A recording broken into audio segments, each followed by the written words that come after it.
That's a bad idea. It's a good idea, paper. This podcast is brought to you by Del Monte Sweet Corn. That was a gift. What was? It is customary for the podcast guest to bring a gift Yeah, it's for customary. Aloe. It is customary. At least one There you person go. has done it. Thank you. I'll take that. What is it? Ooh. Oh, from LP's? A pizza puff. Pizza puff. It's a pizza puff. It's a pussy You know what's puff. funny? I was over there thinking, because you were asking Haley if she wanted, and I was like, fat guy in me wants that. Had I not There's a had fat guy in the entree that I That's a had, fat guy out of me. if I had not had a black bean burger like minutes before, I probably would have said yes if I had just gotten a salad or some shit. But I already.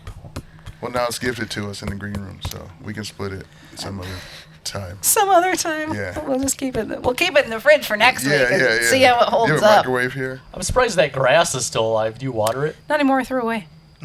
Yeah, I water that grass like 3 times a week. Oh, I shit. pee in it sometimes. Yeah. Yeah, it's looking. That's some real nice looking grass. That's And then what I it's trim got. the top It looks so, fertilized. so that it stays the same height. Yeah. Yeah. Because I don't know if you've noticed it's always the same height. Mm-hmm. Yeah. No sun in here, no sun needed. No. Nope. These It's are- it's these- Neon lights. it's a good shade grass. Yeah. And Aloe's the lights from pea. Alamene's green room sign. Aloe's green room is just a greenhouse. Aloe's peeing room. It should be. It should be. Hey, everybody. Welcome to Alamene's Green Room. I'm Alamene. There's a camera, so I acknowledge the fly on the wall. Oh, yeah. Yeah. Everybody wave at the fly on the wall. That's weird. I'm not going to make that a thing. It's that really people not do. nice to call Oliver a fly on the wall. No, he's the guest. The camera's the fly on the wall, Haley. I'm a fly. See how I did that? Like, Haley? Like we didn't know. Haley, how are you today? I'm well. How are you? Good. What are you doing over there? Sorry, I'm preparing for my segment. Oh, we got a new segment coming We got up. a You new guys stay segment tuned for coming that. up, but I didn't do my research first. No, I like that. Do it right when the show starts. That's perfect. 'Cause I want it to be timely. I you like know? the latest professional. news, the latest Yeah. and the greatest. We don't know news. what would have happened. I mean, Something, shit could have happened yeah. like 5 minutes ago. Anything. There could be several mass shootings in the past 20 minutes. Yeah, There Jamie pulled absolutely have been. Jamie. Speaking of Indianapolis, an hour ago, For real? Mm-hmm. Damn.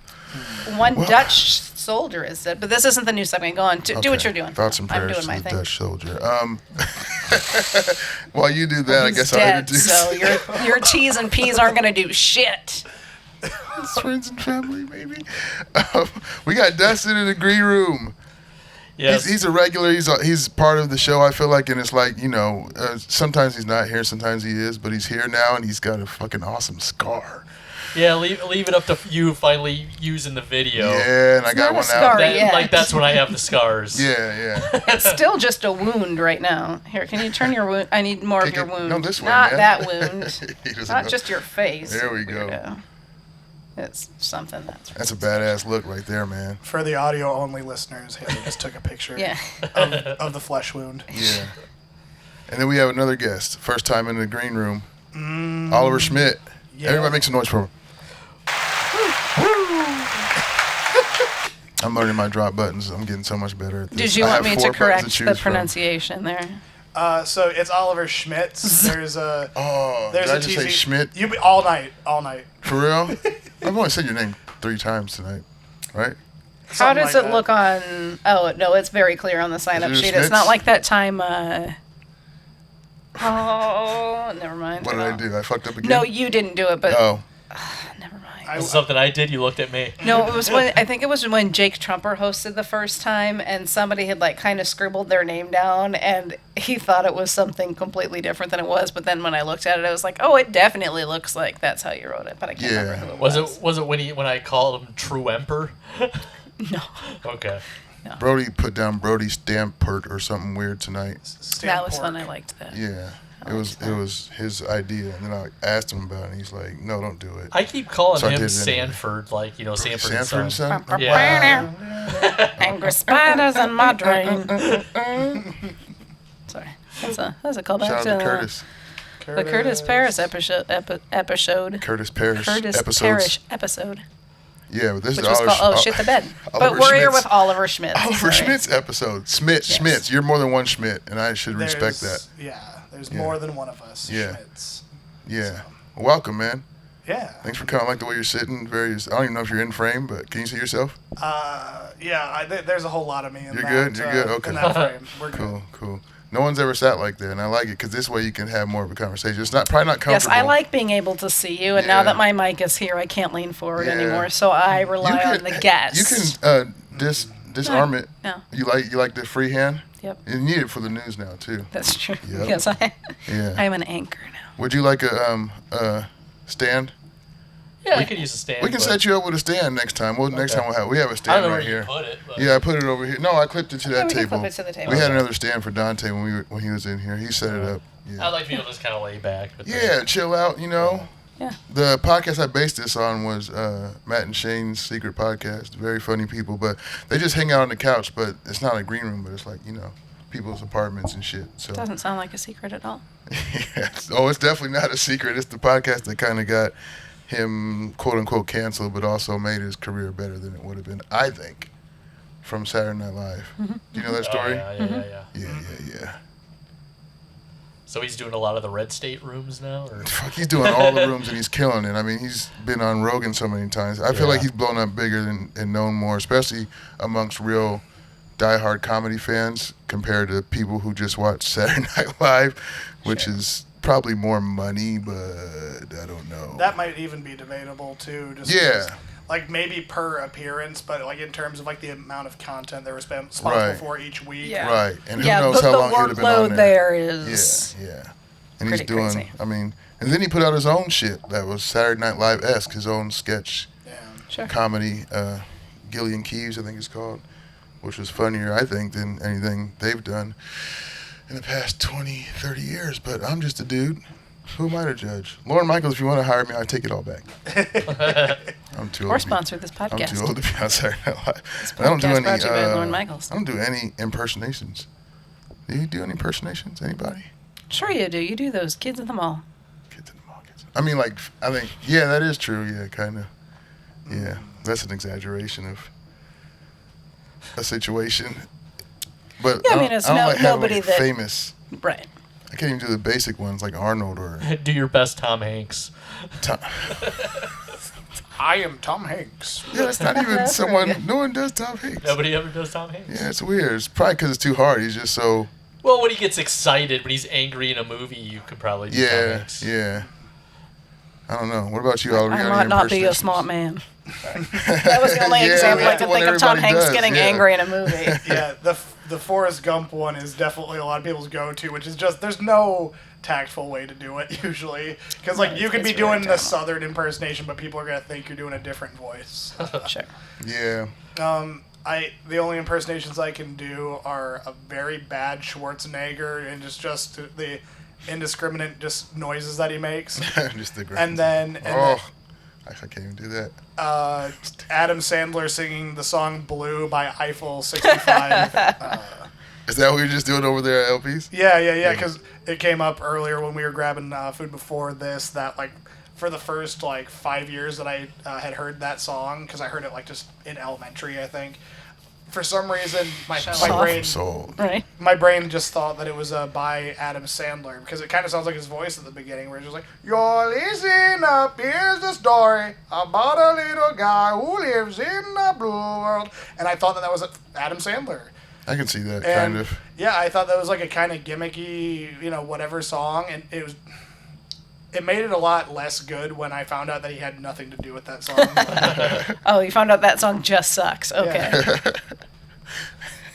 Yeah. You have a don't you have a theater background or something like that? Yeah, like I mean, I performed a lot when I was younger in terms of just, I wanted the attention of being on stage, which is weird because neither of my parents are actors or musicians or anything like that, but I just really wanted to be, and then they would just like sign me up for either camps or little things, and then by the time that I even was at Ellsworth College, I got to be the lead in their spring musical, which was How to Succeed in Business Without Really Trying. So, like, that's cool. Like, Ellsworth is not a big college, but it was still Ellsworth the... Community College, your we- best choice. We played them in football, pretty sure.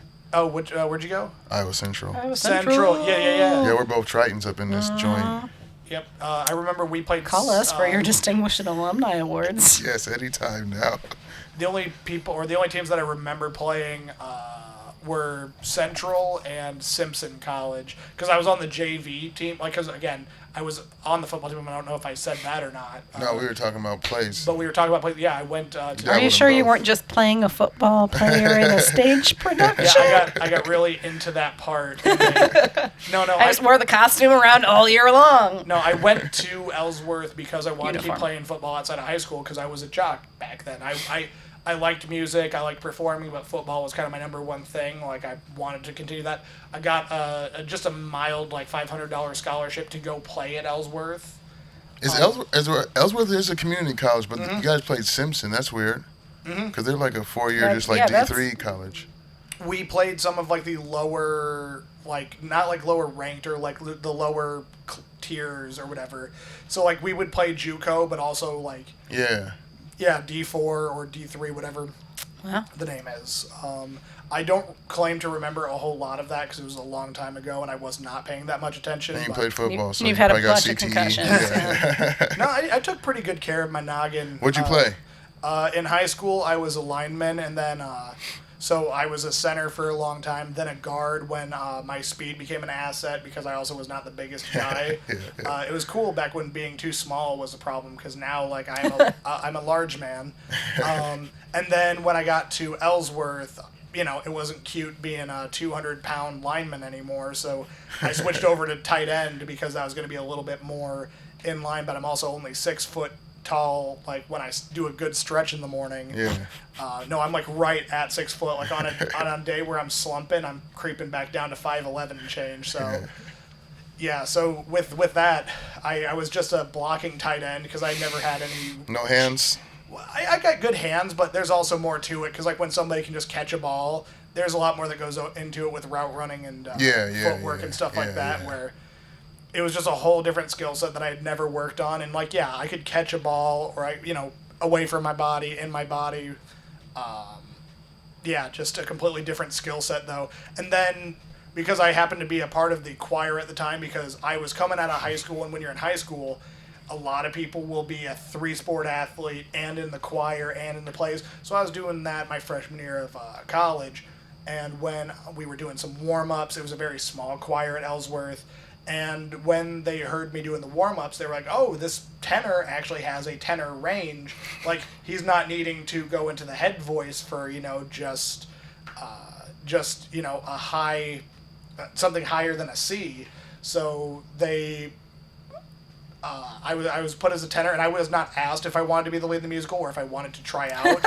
I was told. You're like, hey. No, I was told by my musical director. She's like, hey, you're going to be the lead in the musical this year. I'm just like, I don't remember auditioning, and she was just like, don't worry about it.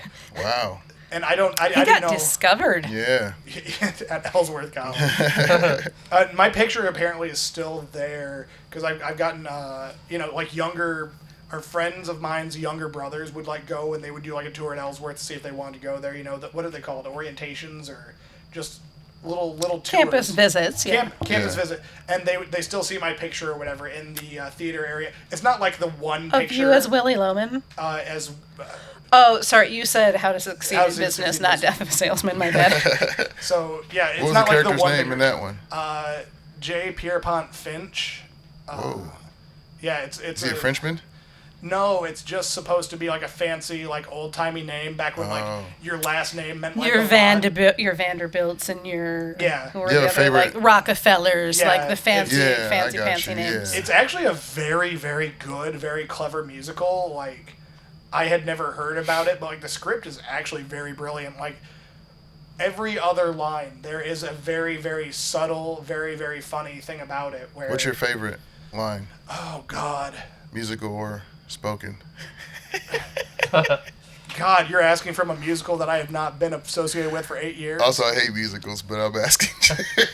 We're trying to get him to watch Hamilton, and oh God, there's no way I can't do it. Everybody's got a price.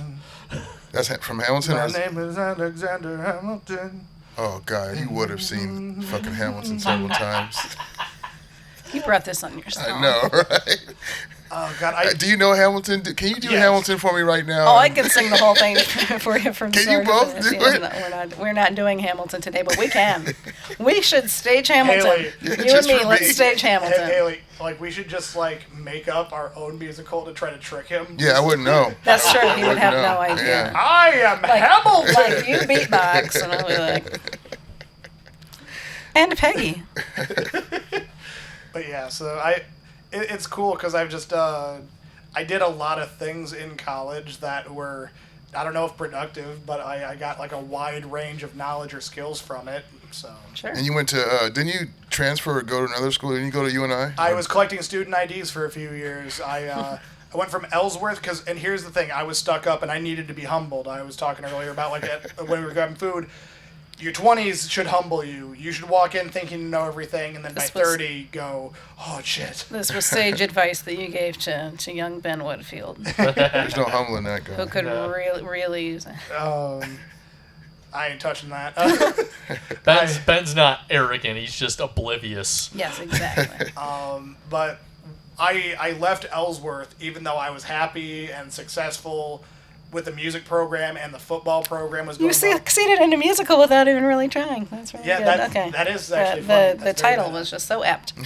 Oh god, it's so cool because the main character is like a bullshitter who just basically he is a janitor there and then he just puts on a suit and claims to work there and then slowly but surely he gets on the payroll. It's a really funny movie and like I do identify with A how regular much of, maybe Funke right there. he's a fast talking bullshitter and I very much 100%, yeah. vibe with that. Yeah. But I thought, because I was the only one of my friends who did not go to UNI or Iowa State, which kind of was a chip on my shoulder that all of my other friends went to, and this is 19-year-old, 20-year-old me saying this, real college. Yeah. Right. I went to community college. You saved thousands of dollars. And had the time of my life, had a better foundation to learn, and I thought... A really that well-rounded experience. And there's just as much strange there's numbers-wise, but I mean... No, actually, at Ellsworth College, the ratio was pretty poor. Really? Yes. There was something that they called Ellsworth goggles. Where is, what city is it in? Iowa City, that should, or not Iowa City, Iowa Falls. I was going to say, yeah. That should explain a little bit of it, but like the other part is at Ellsworth they call it Ellsworth goggles because if you were on the Ellsworth campus for too long, then you go out in the real world. Every woman that you would see seemed like just the hottest, most attractive piece you would ever see in your life because you spent so much time at Ellsworth where the average was so much lower. No, a lot of 4s and 5s running around, and by the time that you She's an compromise... Ellsworth 8. Yeah, no, by the time that you compromise and say, you know what, I think that she's all right, that means that all the other mediocre chicks out in the real world are just 10s. Yeah, I can see that. So I gotta ask actually. You said you were a jock. Yeah. So were you knocking books out of freshmen hands and then going to choir practice after? That's honestly, like, I wouldn't, like, bully people that I didn't associate with. And what do jocks have to be bullies for? Yeah, those This poor isn't the 80s. those poor jocks getting laid every day, being good at You were sports. a Yeah, I bull- feel you were a sorry for bully, them. weren't you? Never. I told you, I didn't... Well, elementary school I was. what I was talking about at lunch or dinner, whatever it was, Brunch. brunch. I don't know. It doesn't matter. When we were talking, I did not do anything with a woman until I was 22. So like, no, I was not like a sexy jock. I was just, I was just like a weird guy who I wouldn't knock the books out of somebody's hands, but we would initiate like we called it butt punch. So somebody would just yell out butt punch, and then everybody would kind of crouch down and then just ram into each other ass first. Oh, that is weird and Yeah, I've never heard homoerotic. of that. Yeah. This was in the locker room? No, just in the halls. But no, what we would do in the locker room was much worse. Was it a circle jerk? Because it Yeah, sounds like that's where that's the going. next step, right? No, well, I'm assuming that's what you all did anyway. I mean, What's that thing someone was talking about earlier where they shit in each other's? The hourglass. hourglass. I was going to ask. Well, I have asked many of you if that's a real thing. It sounds very made up. I wouldn't say no if a lady wanted to do it. It wouldn't be If my she wanted idea. to shit into your butt, or if she wanted you to shit into her butt. Here's the thing, Haley. It ain't for me. It's for her. I'm a giver. I don't really care. Both of them do equally nothing to me. I mean, I just don't except think it's possible. you know. I want to see it though. I hope it's on the next Your Mom's House Live because they show that weird shit. Yeah. Yeah, that'd be great. Oh shit! What the fuck was I just saying? I forgot. That we would pee on each other a lot in the showers in high school. Wow, that's that R. Kelly shit. Yeah, I couldn't do it. Yeah, no, I was also a commodity because I'm uncircumcised. I could do what was called the piss bomb, where I would just like close the tip shut and then fill it up like a water balloon or one of those frogs in the wild that gets real scared. Hold on. And then did you mean to say you're an oddity or why would be an uncircumcised make you a commodity? Like why does that make you frozen concentrated orange juice?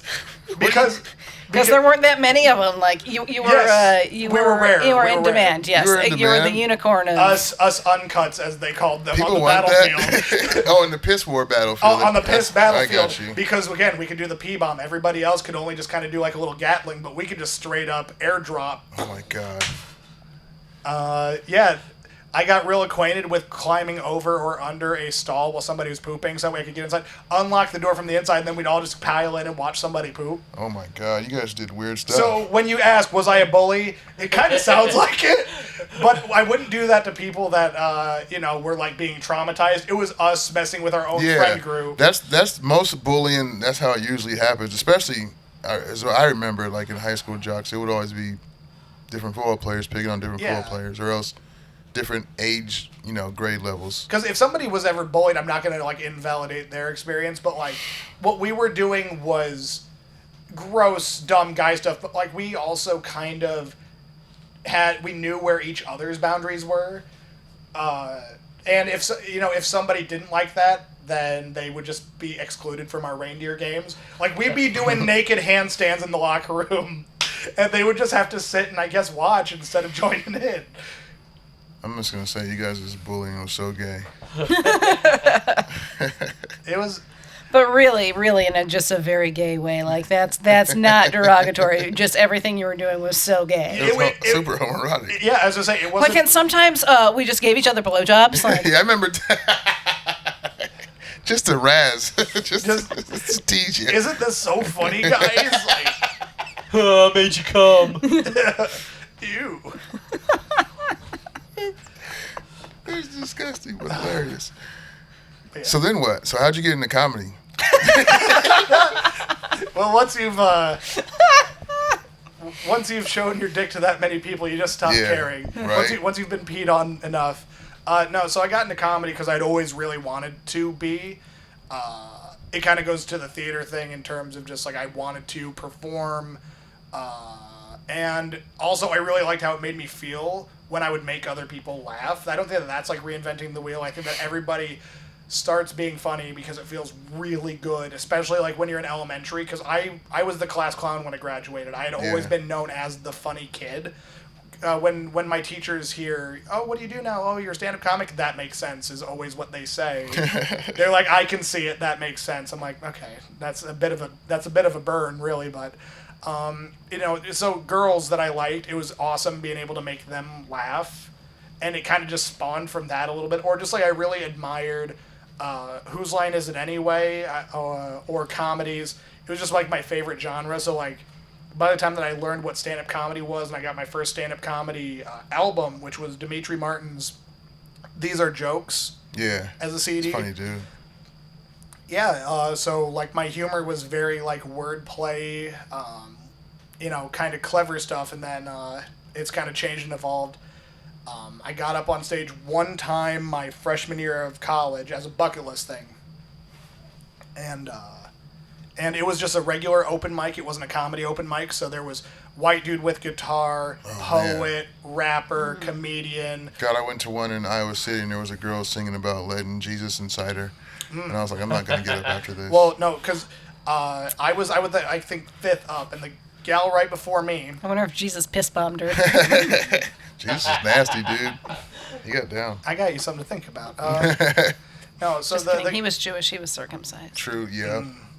So the gal right before me at this open mic, she was doing slam poetry was her entry, but it just was angry yelling is all it was about the first time she was sexually assaulted. Oof.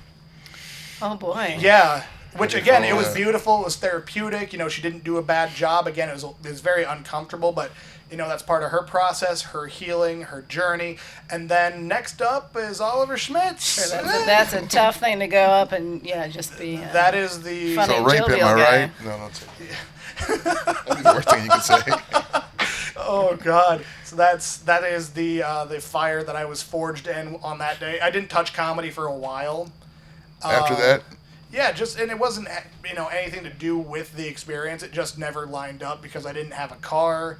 I had to be picked up by my friends at Iowa State from Ellsworth. They drove to me, brought me back because there's a place called I think the Machine Shop or whatever on the Iowa State campus. Yeah, the M shop. Yeah, but yes. So yeah, the M Shop.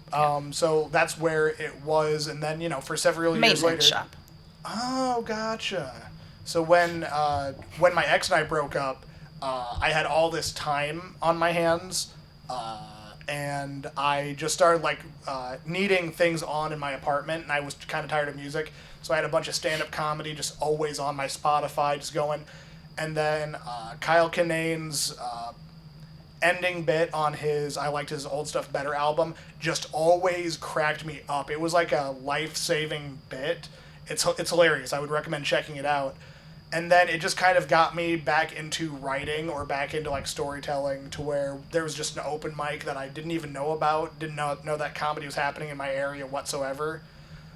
Just signed up, got the host's number, and just kind of took it from there, and it's been about 5.5 years since that, so... But yeah, ultimately I got into comedy, actually doing this because of a breakup. yeah, that's weird. That's what happened. Isn't that kind of what happened with Dante? Yeah. Kind of, yeah. Yeah. In a way, yeah. It fills the void so that you're not just at home crying alone a bunch, so... Yeah. You're like, I can write stuff down and make jokes about this. It was awesome. I was allowed to express myself and be happy now that she was gone. It was a good time. Yeah. Therapeutic. I like it. And you still getting up at Octopus every month? Yeah, the Octopus Mic in Cedar Falls is really, really awesome. Definitely anybody check it out if they're either in the area. Yeah, I love that room. I'm a huge fan of it because it's a monthly one instead of weekly. So it's a bit because I love the weekly mic here. But when it's a monthly mic, everyone kind of pulls out all the stops because there's not just next week. Mm-hmm. You have to make it out, and you have to either bring your A game or even the audience members know if we miss this one, it's going to be 2 months that we went without comedy. So Right. a lot of times the attendance or just kind of what the comedians bring is going to be a little bit sharper than if it was a weekly mic. Sure. But yeah, for a little while there was there's some people that don't do comedy anymore, but for a little while there was 3 monthly mics. And then In Cedar Falls? In Cedar Falls, and then I would go to Mason City for another monthly mic, to where I was basically doing 4 mics a month, which again, that's pretty much what I'm back down to, but it's all here now. But I would try the same jokes in all 4 of those rooms, and then decide, am I going to bring this to shows or not?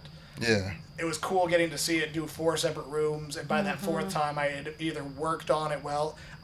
Gosh, it was awesome. Back then, I was writing 5 new minutes a month. It's not as good as a lot of the stuff that I write now, which is, in air quotes, because I wouldn't consider it really writing. It's just more recollecting the weird stuff that's happened to me. So you don't write out full? No. At most, I write down 2-word things to remember the joke. The joke that I led with tonight was about his sperm count. And so literally in my phone, it's just the word sperm count, and I'm supposed to remember what that means. But there are a lot of times where drunk me will write something down and will not be clear, and then sober me is just what do you mean, beard, toilet, look around? Dude, I've had shit where I would be driving and I don't want to text and drive, so I'll just try to say it to the voice to text, and it's so fucked up there's no way it's understanding me. I think That's kind of fun, though. That's a word prompt for you later. Okay, beard, toilet, whatever. This might have been something, but let's turn it into something else. Yeah, there's one that I even showed my phone to Curtis one time because we were having this exact conversation, and then he just saw one of my things was dreams are dumb. It's always fun stumbling upon old set lists that you used to write down because I remember I had a joke opener that basically just said, like, Dick Brothers, parentheses, Spencer Laux. And I was so puzzled by that. Like, it bothered me for like 6 months. Like, what the fuck was did you that ask joke? Spencer what I showed it to him, Yeah. and he's like, I don't know. I think that means that you piss bombed each other, and now you're Dick Brothers. Oh, okay, I remember That's how that. that So, I think okay. Haley's got the title of this episode in mind. Like, Piss bombing. Piss bomb. It could be. We'll see what happens. I gotta hope that we top that then. All right. It's a weird thing. But yeah, and then after Doesn't you and make I went to Hawkeye Community College, and after 4 years of school, I got a 1-year welding degree. I shouldn't laugh. I did fucking 6 years of school and got a trucking degree. No, I Which was isn't real, a thing. Trucking degree, I call it that now. Well, I liked Danny's bit tonight about going to Kirkwood and Yeah. graduating, getting a CDL. Yeah, no, it's I was real passionate about eating every day, which I was not doing at the time. So like, you know, when you have a part-time job because you're a full-time student and making minimum wage, you know, I wanted to eat every day, which you know, I had to just go get a job at that point in time. And, Yeah. yeah, the welding jobs kind of sucked in my area because one of my least favorite things is when somebody says, "Oh, welding's a great job. Oh, having a degree or certificate in that. Oh, that's great. You can make all kinds of money." I'm like, not if you don't move. Like, not in Cedar Falls, Iowa, which is where I'm located. Like, if I move, If you'd moved to Waterloo, Yeah, and it depends where they on have the a John type. Deere factory. Yeah. No. and even there, my welding instructor told me never to go to two places. One was the Jolly Green Giant. He's not very he's not very John Deere fan because, you know, layoffs and just sure. some of their policies, and just like he said he had bad experiences. He was trying to save us some grief over that. The other place was another place. I'm not going to name drop them, but I went and worked for them for a little bit, and I saw why why he told me not to go there. Because I got laid off after working there for about 2 months because like a trade deal fell through with like I forget like who it was or what it was, but like they now had more people than work to do, so they had mass layoffs of like everyone they just hired. Sure. Wound up getting a call from that place like 2 months later after that, after I'd already found a new job. I was at my new job, answered my phone, and they were like, "Hey, do you want to come back? Like we're hiring again. You were at the top of our list." And I said, "You guys couldn't guarantee my employment for more than 2 months. Like, why would I Why go would back?" it come back Like, now? Right. Yeah. And even though like I went from, I think this was back in 2013 money, I think I was making $16 an hour as a welder, and then I went to a job that was paying like 11. Wow, I thought it would be way more than that.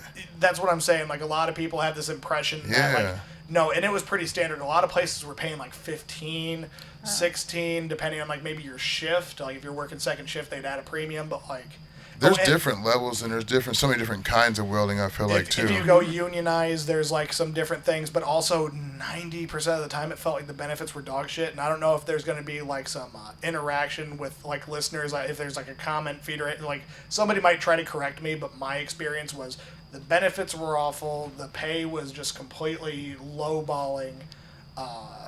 But you know, if somebody out there, Yeah, if you're a has- welder out there, if comment somebody- in the YouTube section how much Oliver doesn't make any sense right yeah, now.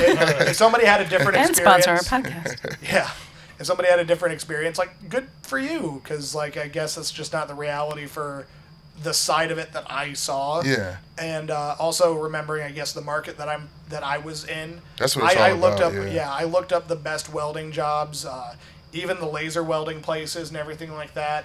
Back in 2013, 2014 money, $16 an hour was kind of like the average or the average minimum, because a lot of places said, "Oh, you make $16 to $22 an hour if we hire you." That just means 16. You know, you got to show. Nobody's getting hired at the high end of that range. No one is going to go from whatever the prerequisites are to get that $22 an hour starting. They're not going to go to your entry level position. Like that Right. would mean that somebody is like a journeyman, you know, unionized, like been in with it for like a while, has like 20 years experience, blah blah And blah. if they have all that, they're getting paid more than that 22 even Exactly. somewhere else. So. My welding instructor told me he wouldn't even get off the couch for the amount of money that a lot of those places were paying. But Yeah. I don't get out of bed for less than $30 an hour. I considered teaching at Hawkeye, actually, because Teaching welding? Teaching welding, because I had some good experience. My teaching instructor was a great reference and a good mentor for me, and he was going to put in for me to be his assistant and then, be able to eventually go from teaching assistant to filling in that role, for when he eventually left, which would have been really cool. And I remembered, kind of fantasizing about that for years. But what happened when I went to the workforce, I didn't keep up with my studies, I didn't go back to school, and my career path went away from welding. Welding is what I got my degree in, but I wound up doing stuff that was more agriculture and construction irrigation stuff. I don't know if you guys know what field tile is. Nope.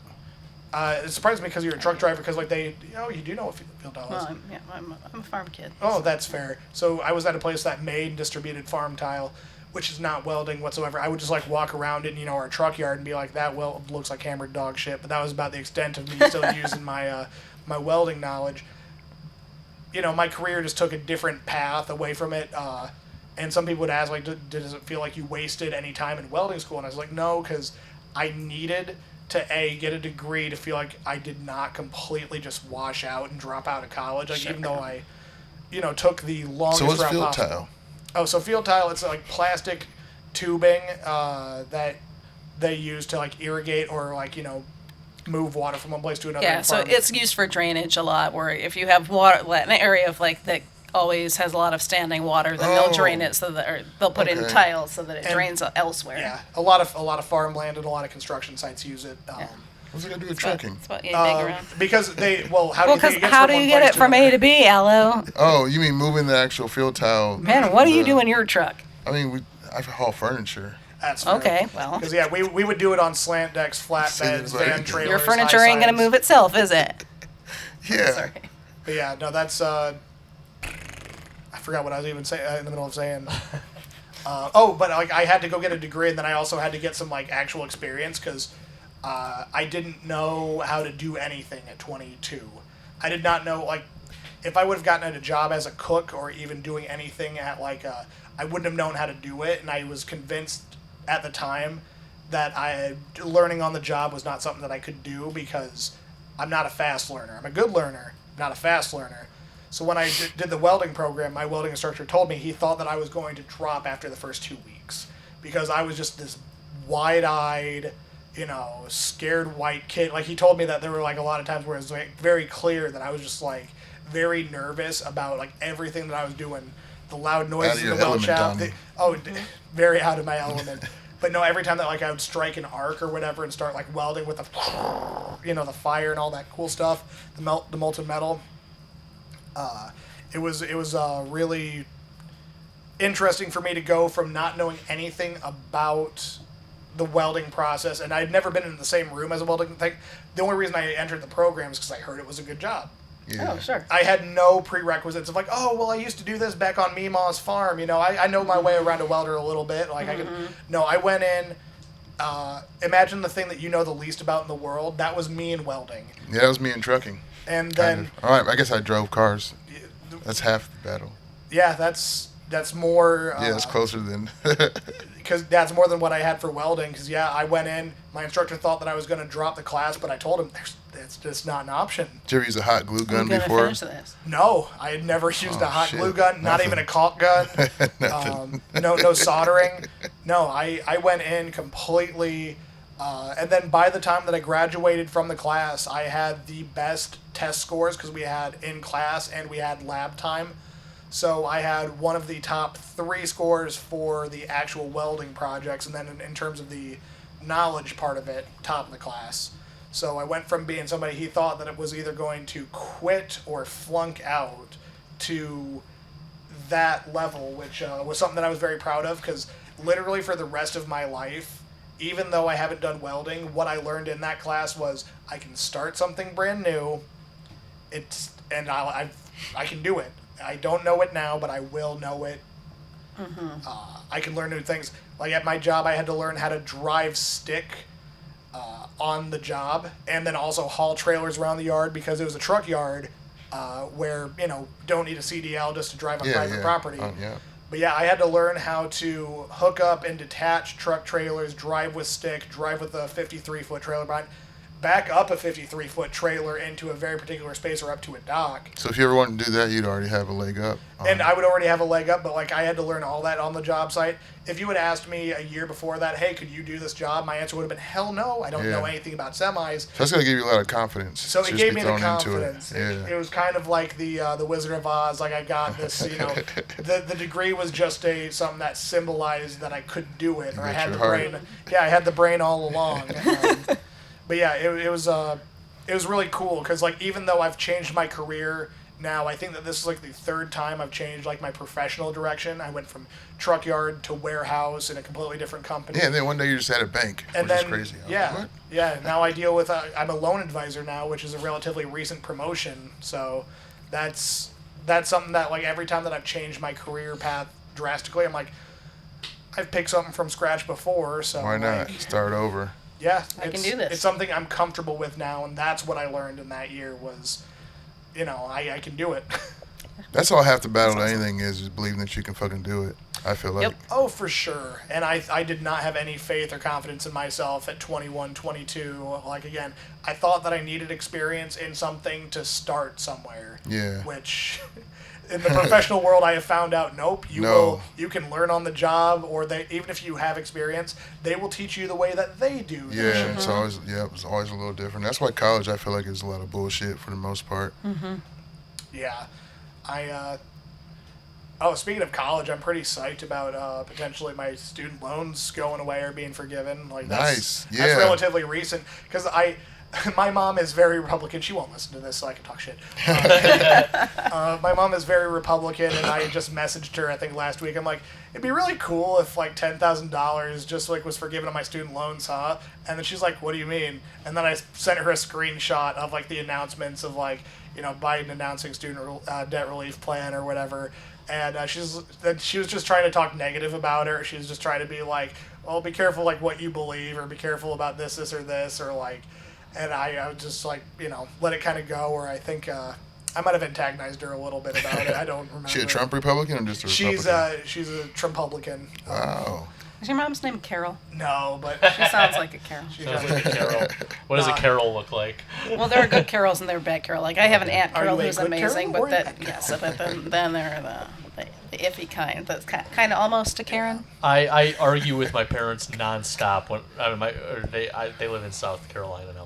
My mom does. That's an excuse. That's a good excuse. Yeah. I mean, they didn't like follow politics till like 5 years ago for some reason. Mm-hmm. And now a lot of people didn't. And they're like Fox News watchers now. Mm-hmm. And my dad's cool. It's not like that with him. It's just my mom and my stepdad, and it got to the point where I couldn't control myself, and I looked at her and I said, How is it that you're complicated and stupid? and then the car just got quiet after that.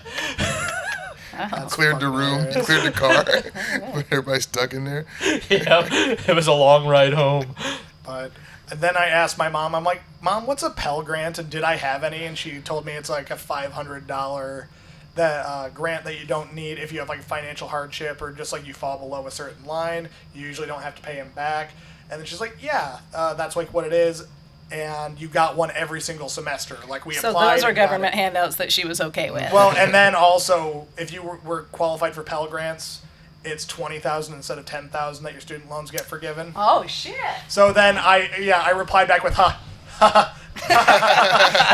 several different lines. Like and then she's like, "What?" Then I sent her another screenshot. Just like, oh gosh, this is the first time that anything political has done anything good for me personally. So like, I don't know, man. Like. Yes, really tangible, like, this is something that's going to very, very specifically impact my life. Life-changing for the better. And again, that's very, very specific. Like, I don't know of something else that has benefited me. There has been stuff that meaningfully and directly. You didn't get any Trump stimmies when he was in office for the COVID? Oh, I guess the stimmies, do the stimmies count? Yeah, let's not see everybody shits on Trump, but motherfuckers was cashing those checks. I was like, thanks, Daddy Trump. I appreciate this. Daddy Trump. Let's never say that again. Can you bleep that out? Daddy Daddy Trump. God, I feel gross saying that. I bet his You kids do should. call him that. I bet his kids call him that. Of course Papa, they do. Papa. Especially Ivanka. Yes. No, she calls him Daddy. Wow, on his lap. If she weren't my daughter, I'd probably be dating her. If she... You do a good Trump. That did sound... Close your eyes. That You're was... fired. Close your eyes. If she weren't my daughter, I'd probably just grab on. I'd hunka.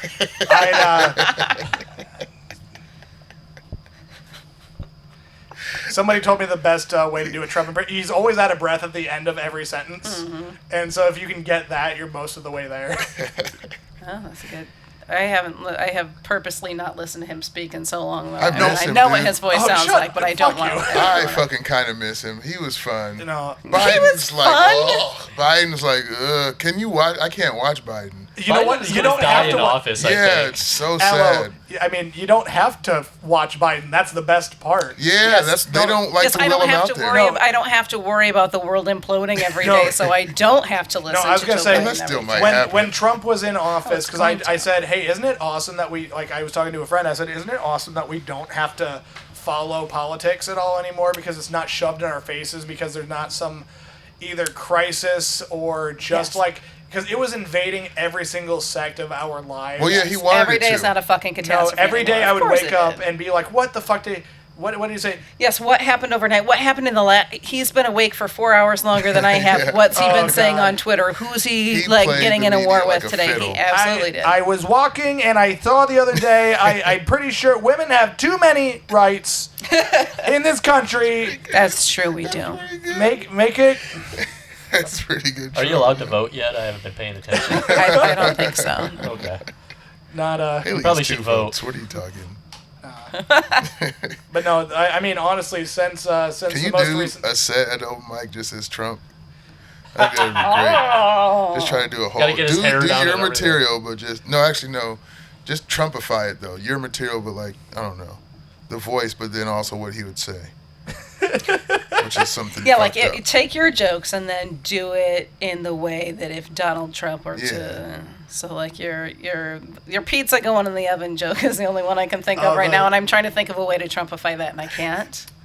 I think that you've said before, is that your favorite bit of mine? Is the Pizza Hut app joke? I don't know that it's my favorite, but you've really been working on it over the last few weeks, and you're adding some new nuances to it that I really am Thank you, enjoying. 'cause, I yeah. think it's a good joke, Eh, but you've been punching it up. yes, I- you've been adding extra cheese to that, and I appreciate it. I see what you did there. No, I like it when people notice Commit to the that. bit. Well, because like if I'm ever redoing material, because sometimes, man, I just need a win. If we're given 5 minutes and like I'm gonna try new stuff out for 3 or 4 of it, but like sometimes I just need to know that I don't suck at this. Yeah, you should, and everybody. Yeah. I'm all for people, throwing in old and new shit. It's heartbreaking when you see somebody you know is funny and you know kills it, and you see them have a bad set because they're working on stuff. Like that's heartbreaking. I think that like, as comics we get that, but not For every sure. audience member is going to get that. Like, Yeah, because I've talked about this here before, but I see you guys I see all of you every week doing the same stuff, and a lot of people are coming for open mic once a month or whatever, and so Right. they see that you're working on this joke, and ooh, maybe the tweaks that you made aren't going so well, but I can see like, oh, well, he's trying some new stuff from last week, and he's gonna take this back, and Like, he's she gonna knows make this, every he's one of gonna my make this ass better. eating jokes. Like Yeah. every one of them. Me too. No, I used to travel with the same comics who, again, this isn't throwing shit at anybody, but like Throw shit in here. We're in the green room. That's fair. When I was initially running in the first couple of years doing comedy, I felt like other people around me were not writing any new stuff. One guy had the same 20 minutes that he'd been running with since I started for the first couple of years. One guy had the That's same not 10 bad. minutes. I mean, if it's good. It was okay, but literally no extra minutes or no attempts were made at adding onto it or subbing any of it in or out. Because the first time I saw like it, it was always verbatim, so it was always the same. and when I say verbatim, I mean like Wow. I could literally during some people's sets I Can still mouth do along this. with it. I mouth along with some people's sets. Gerald Bronson used to do that shit all the time. Well, sometimes I would do it literally at the Octopus mic that we were talking about. Yeah. If they had done the same 5 minutes every single time, and they're clearly just not pushing themselves as an artist to try to write new stuff, I would sometimes be in the back of the room and I would mouth along with it, and I would make sure. Well, I wouldn't make sure, but like, if somebody was watching me, they would see that I'm syncing up because I even knew the timing. I think knew you've done the that word to for me word. before. Not like while I'm on stage, but like you would do that like right before I'm about to go on stage. You would mouth someone else's shit, and yeah. No, I would do it sometimes at the Octopus to throw shade where like for 2 minutes straight because I knew it was like a script. Yeah. I would mouth it so that way the people who, even if they were watching it for the first time, they wouldn't think that it was the first time or new. They would see me reciting that it was so obviously tired that I had it memorized right down to the emphasis, right down to the timing. It was kind of like my little way of just kind of being a little bit petty towards just like my peers because the communicate, like I love who I have driving with me now, like Matt and Curtis and Alex and Tyler when he was driving down here with me, and Colin when he was driving down to Cedar Falls. I was just going to say that. I didn't know if I was supposed Tyler's to. coming back. Yeah. Hell yeah. He's coming back in October. But moving back in October. Nice. Yeah. I'm with a group of comics in my area that I think that we can kind of either punch up each other's jokes or review it, or like when I get feedback from them, it's always constructive and helpful, and it comes from a good, educated place. Yes, that's good to have those people. And when I give them feedback or tips, like Haley, I hate to even say this on the air, but that Pizza Hut joke, the best part of that joke was added by Colin. He added. That's dope. No, yeah, like and. It's the one about the Carlos is on his way. Me too, Carlos. Yeah. I think that he came up with the concept and I came up with the wording or something like that. But like, that was one that if I had that same kind of punch up given to me 4 years prior, I would never have accepted advice because Sure. I didn't trust where it was from, or it was something that they because like I didn't know if it was going to work well, or I didn't want somebody to hold it over me that they wrote a part of my joke. And Right. Really? But there was like enough like humbleness or just like good camaraderie in our group that like we're not trying to tear each other down. If we say, hey, I don't know if that joke is working, what can we do to make it work? Like back 4 years ago, who I was running with, it might have seemed like, hey, I think I know better than you, so I'm going to give you advice even though you did not ask for it. Yeah. Or I'm too insecure to take your criticism. Yeah. Yeah. No, I had Or somebody constructive criticism. one time, because I think that I even told the baby joke tonight, like if I drop the baby, you're worried about it, becoming the next Hitler, so I should have maybe dropped it harder or something like that. Like, that joke I remember did really well when I wrote it, and it's an old joke that I'm trying to see if I can put a new spin on, which is why I told it tonight. But I remember one of the guys told me, he's like, man, you shouldn't say Hitler during your set because people don't want to laugh at Hitler. That's silly. Everybody No, loves because Hitler. like he thought that like Hitler was such like a buzzkill to even bring up that it was going to. And again, I saw like 3 great jokes that were laughing at Hitler. If you laugh with Hitler, then that's a bad thing. If you laugh with Hitler, it's not good. But if you laugh at Hitler, I think that's fine. You think Hitler was known for his knock-knock jokes? Like, didn't somebody do like a play or a movie that was like funny Hitler? Yeah. Jojo Rabbit. Mm-hmm. Oh, okay. I've never seen it. Oh, you should. I It's heard amazing. I heard it's great. Yeah. It's an incredible movie. Really? I'm gonna look it up. I'm gonna check that out. Mm-hmm. Yeah, that whole thing, because it's such, it's one of the darkest things in history. But to make light of it is always fucking hilarious. Hitler doing knock-knock jokes does sound kind of funny to me. Yeah. You know who would have hated him? Anne Frank. Knock, knock. Not falling for that motherfucker. Perfect. That's the reply to that knock knock. Shake your head. Oh, goodness. That's good. Yeah, man. Funniest president, though. I want to bring it back, Trump. Was he the funniest president, do you think? Okay. Funny in what way? Yeah, I was going to say funny in what way? Laugh at him. Laugh at him? Yeah. Well, Gerald Ford used to fall a lot. See, but he's not trying to be. True. Taft? Trump was trying to be a clown. I feel like he was trying to be funny. Okay, and this might be just me fanboying or whatever, but like Obama cracked me up a couple times. Obama got me with a couple zingers, especially. Yeah. Oh no, Obama's a very, very funny man. Especially in I his think second term when he just did not give a shit Yeah. because there's no re-election. That's what I love. I love second term presidents. Oh yeah, the lame duck presidency. Yeah, that's yeah. perfect. Bush went fucking off the rails too. Bush too. He was funny. I think that Aziz Ansari might have said something along the lines of like, because of Trump's presidency, we're all yearning or looking back at like Bush through the lens that he was like more well spoken or more like right. He more of a seems so humanitarian. articulate in No, retrospect. because I think that Bush's speech that he gave after 9/11, I don't remember the words from it. Jamie, pull it up.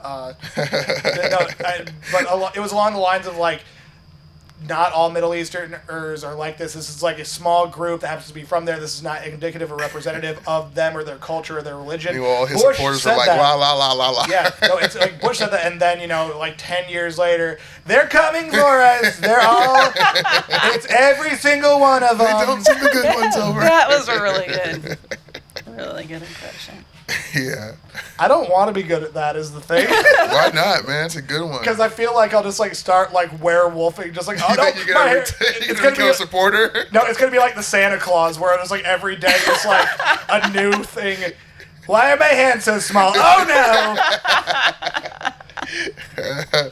Yeah. That'd be funny. If stuff worked like that. That's hilarious. I was bitten by Donald Trump. Oh my god! I want to see that be a horror movie. Yeah. The Were Trump. Yeah. Someone Trump, flipped, someone that's who's good. all the way left, and then it just slowly becomes, yeah. Why are you biting me? He bit me, and I thought, you're dumb. You're done. You're finished. You gotta do that, your next open mic. Just all Yeah, Trump. God, I seriously. wish I could do impressions, man.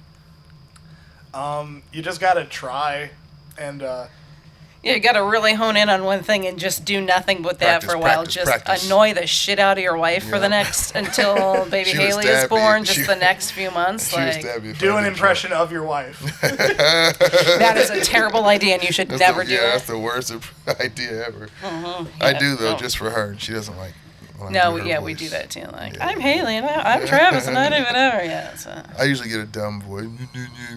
That's what when she does me. I say I'm stupid, because men are dumb. Oh, that's just what you sound like. Yeah. Just deep and dumb. Is that's what it is? God, I'm gonna. Yeah, the impression she's doing of you sounds pretty accurate. I don't know. I will say, I don't do impressions, but I do like doing voices because I do Dungeons and Dragons, which I can't believe I made it like however long into this without bringing that up. But You're holding back. I'm checking out. yeah, no. See what Again, that's why I don't linger on it. There's always somebody that checks out. So, but like I'm a But yeah, dungeon master do the voice of one of the dragons. of one of the dragons Or the dungeons. I don't know. Dungeons don't have voices. Mandu. Says who? Oh my god. That's very closed-minded thinking, and I don't That appreciate dungeons that. have voices. That's not what this podcast You is know here what? I for. We're here apologize to the for. dungeon community. the dungeon. We are open-minded, big thinkers on this podcast, and I just really don't like the way you shut down my idea. They're gonna add us to the list. LGBTQDND. What is it, like an 8-sided dice? Put that on the. There's a 20-sided The die. 20-sided die Ah, is like shit. kind of the standard one, yeah. I didn't. So when I lived in Ames, there was this car that parked on campus, and the license plate said D20 roller, and I was like, "Oh, that's so cool!" I had no idea what it was, and finally asked somebody about it. They're like, "That's from Dungeons and Dragons." I was Not like, cool "Oh, anymore." that seems less cool now." But one of the way, or the reason why I brought that up is just because, like, in terms of the storytelling, like everybody has a character except the dungeon master is the narrator / referee of the you world. get to do all of it. They get to set the world. They get to do the story, and all of that. So every character that is not played by one of the players, because you just play your one dude. Everybody else in the world is the dungeon master. Voices all of them. So having distinct different voices or different characteristics for each one. Let's hear some of your favorites. I kind of want to be a dungeon master now. It's actually fucking fun. we get together. We just are. Yeah, pretty much. Yeah. we get together. We have just dinner. We have just like a few beers. We do some silly voices, Check. and then yeah, they just pretend that they're like they tell me what their silly characters are doing or saying in this world. I let them know if it happens or not because of how they roll or how good or bad their ideas are. That's Dungeons and Dragons. See, that just sounds like that Key and Peele sketch with the Escalades and the bitches. And What? I thought you know what I was talking about. No, I there. didn't get into Key and Peele a I whole don't lot. remember that Oh, one. they're but fucking no. great. I love them. But he brought his cousin over to play Dungeons and Dragons with him. Oh, yeah. And he kept ruining the game by going, okay, so I get the Escalade and I fill them up with bitches, and he goes, no, there are no Escalades in this world. But yeah, it's a real fun game, and yeah, just the amount of amateur voice acting practice that like a dungeon master gets is pretty good. I always assume that there's just a way for nerds to hook up. I wish, man. No, it didn't happen. If I get laid because of Dungeons and Dragons, I'm gonna be like the happiest person. I will never stop telling that story. Right. Someone's had to make a Dungeons and Dragon like porn, like the scene, and then it just escalates into a. It's gotten there might kind only of be yuppie one. to do that, though. I'm gonna look it up Dungeons later. and Dragons porn? Yes. Well, not porn, but Not of the fantasy world, but like some nerds are around the table, and then it gets Yeah. hot and heavy. Of like course. they see like the new girl rolling the dice, and it's just making like one of the nerds salivate, just like. But Stranger Things has brought Dungeons and Dragons into the mainstream. True. Like, Stranger Things, there's also like Oh, no, despite no. Will Byers' best there's efforts. also board game cafes in Chicago that like I saw a lot of non-nerds playing Yeah. Yeah. Dungeons and Dragons. So Stranger Things is relatively new into the zeitgeist. Dungeons and Dragons really started picking up steam about 10 years ago because every so often it comes out with a new edition. Yeah, I feel Like- but that shit's been around like. Also since kind of like the Monopoly. 90s. Is yeah, they're way like, before I was 80s, born. the 80s. Yeah. So every time it comes out with a new edition, Oh.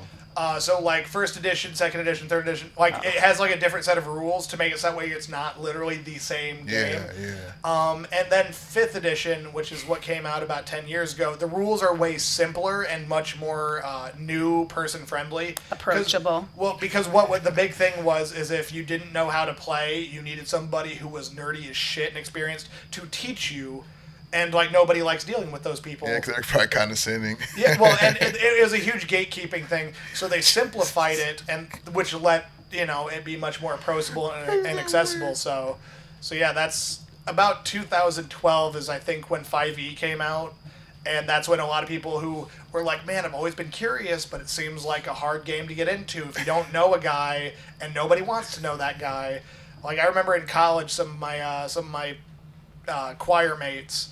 Asked if I want to play Dungeons and Dragons. I'm like, man, I do, but not with you guys. Like, no, you guys don't seem like you'd be fun to play an imagination There's some game cooler with. people I can hang out with. I bet there's like generational hatred, like the old Yes. school Dungeons and Dragons. Yes. They Yes. hate the new There ones. is people that take it really fucking seriously, There- though. Like, There Oh, are it's so very funny to me, elitist gatekeeper. Like there are some people just like with game systems, they'll be like, Yeah. the 2E rules are better. 5E is too easy. It's so much harder to die. You guys are babies. Like, they're doing, like, this whole weird Gen X, like, shaming the new generations thing. Like, you guys have it easy. It's like, we are a product of your generation, motherfucker. Yeah, just like everything else in the world, too. yeah. I was really hoping that the new versions, so you're like 10 years ago, the new D&D version was released. I was hoping it was like Monopoly, where like here's the Simpsons D&D, or here's I had a golf course D, or There not are golf course there are D&D, a golf bunch of course things Monopoly. like that. There are a bunch of things like that where, there are especially, I have a Rick and Morty D&D set. Okay. Wow. Which it basically has because in D&D you can either follow a module, like that's a module that has like a dungeon already made for you. You can like just like play things just like that have already been set up, or you can do something that's called homebrew where you just write your own story. I do homebrew where I write the entire story, I write the entire world, and then my players get jumped, like just dropped into it. And then they interact with this world that I had ready for them, which is a lot of work. No, I just thought of. There's gotta have to be like virtual Dungeons and Dragons, right? Like VR shit, so that people can really be fully submersed into the thing. Oh, sure. Oh, That'd be dope. That would be dope, but that would be just so much work. Because, like, hell, even just having pieces of paper or just, like, live, like, little statues and stuff in person is a lot of work. Half the time when it's just me and my bros. My D&D bros. When it's me and the boys. Piss bombing each other. Piss bombing. When it's just us playing D&D, half the time it's called theater of the mind is kind of like the colloquial term for it, where there's no figures on the table. It's just that what everybody needs to know on their sheets in terms of what their characters can and cannot do, some of the quick reference stuff. But largely, if there's a battle, everyone's more so imagining it, and everyone is just kind of keeping tab of kind of where they are in relation to other things. It's a lot more free, because again, there's also some. If somebody's like, "Hey, is there a barrel near me? I have an idea." I'm like, "Sure." Like you look, and 10 feet to your left, there is a few barrels stacked up in a pyramid or something like that. It kind of gives some flexibility to where if you're like, "Ooh, that would be cool," you can kind of change what the players have available to them on the fly because it's not as concrete. Yeah. And usually, airing it in the side of the players and going yes or why, because depending on what you're asking, what you're trying to do might not even be possible. So it might be a moot point. But yes, that's D&D. I'm in the middle of a game. Do chicks play? Yeah, actually. Like, what's the ratio, do you think? Oh, God. Probably about 90% male. Yeah, that's what I was thinking. Yeah. Are you a serious player? Like, do you get angry, like, when people aren't taking it seriously? God, that would be so dumb. It's an imagination game. If 'Cause people I get mad at each other about that. So there's something... God, we're talking about D&D way longer than I meant to. But, basically, at the very beginning of, a campaign... You have what's called a session 0, which is basically the dungeon master. I'm just gonna say DM because I think that we all just know what that means at this point. The DM will kind of meet with the players and kind of say sliding into your DMs. That's what I was thinking. That's the only thing. But he'll have it's like a meeting with the players, kind of saying like, hey, if you're expecting to play at this table, here's kind of like the rules that we're going with, and here's just some shit that I don't allow. In terms of just like if a player is going to be way too explicit or gory or something like that, like their character is role-playing as a savage, that doesn't mean that you just get to cross boundaries, and... You're not raping and pillaging here. Yes, because you don't know if somebody else at the table... it's not even a good story device, there's nothing that's being added to it, and even if there was, you don't know if somebody else at the table has an experience where they're just sitting there like, I came here to have a fun imagination experience, and now I'm literally reliving something very horrible. Right. You're bringing my real life into this table game. Dungeons and Dragons. Like literally making sure that everyone's on the same. Hey, do you have anything that can't be you? Oh, what are there safety words? More or less, like it's like session 0. If somebody's like, hey, you already probably know, don't make anything about like miscarriages. Like that's not a story device that I want to be. Well, no, because like again, you want to have like a drama-filled world to a degree. Yeah. But do black people? I asked about women. Do black people fuck with Dungeons and Dragons? It's probably the ratio's way. I'm gonna say this, Aloe. That's what the Key and Peele sketch was about. Aloe, I'm gonna say this. I don't know. So 2 of them made fun of playing it. Aloe, you can be the first as far as I know. Not with that Dungeon Master talk. I can't do it. But, no, what I wanted to tell you, though, was I actually got kicked out of a Dungeons & Dragons game for cracking too many jokes. I can see that happening. Oh, God. And I get it, because I showed up late. I didn't know what was going on. I wasn't paying attention to anybody. You didn't hear the house rules. It was just a big nerd fest to me. We don't joke at this one. And he finally said, like, all right, get the fuck out. Wow. And I'm like, all right. So like a few months later, I got me a nerdy girlfriend. She wanted to go LARPing. You'll eat Demogorgon, but you won't eat my ass. Exactly, right? That's perfect. Sorry. So she was into LARPing, so I went with her because I loved her. The things we do. And that same guy was there. Oh, wow. And he pointed at me. He goes, no. And she talked him into it. And he's like, look, just give him a chance. Did you fuck it up? I'll give you a 3-strike rule. That's all you're getting.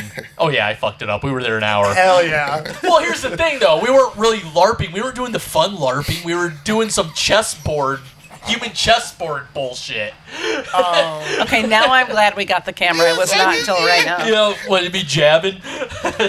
Not the fun LARPing. Somebody make a gif of that when we're done. Fun LARPing. But yeah, no, That's a good episode.